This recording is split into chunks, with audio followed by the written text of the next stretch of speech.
As more and more territory in the north is captured by government forces, the time will soon come when we have to come to terms with the issues of power sharing that has dogged us as a nation throughout the decades.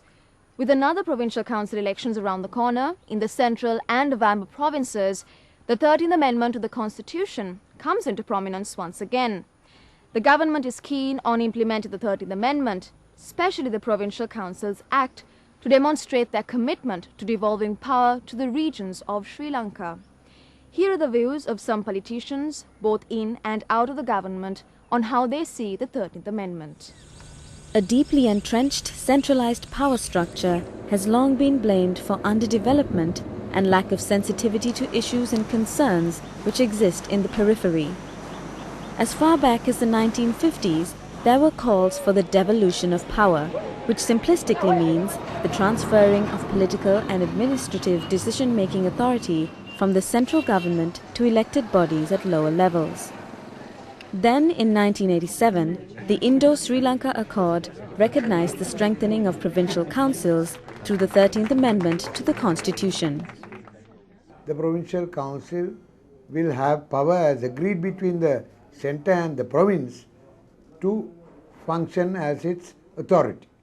This is what was envisaged, that the central government, which functions as the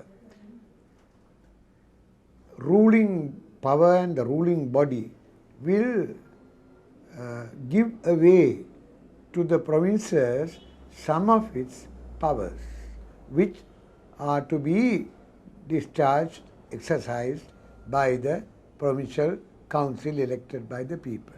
This is the basic concept. We have a history of missed opportunities, and in 1987 the provincial council was set up, the Vattaraja Perumal. Then of course the new president came in. If J.R. Jayawardena had been there, things would have not taken a different turn, in my personal assessment.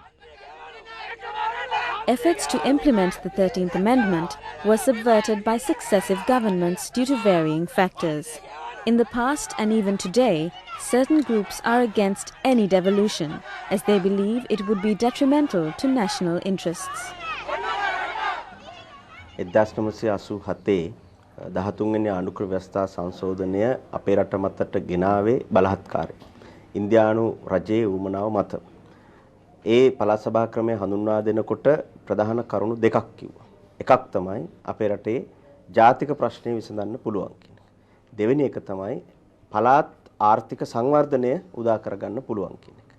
නමුත් ඒ 13 වෙනි සංශෝධනයේ එනකොටම ජනතා විමුක්ති පෙරමුණ ඉතා පැහැදිලිව කිව්වා මේ සංශෝධනය හරහා අපේ රටේ ජාතික ප්‍රශ්න විසඳන්නත් බෑ.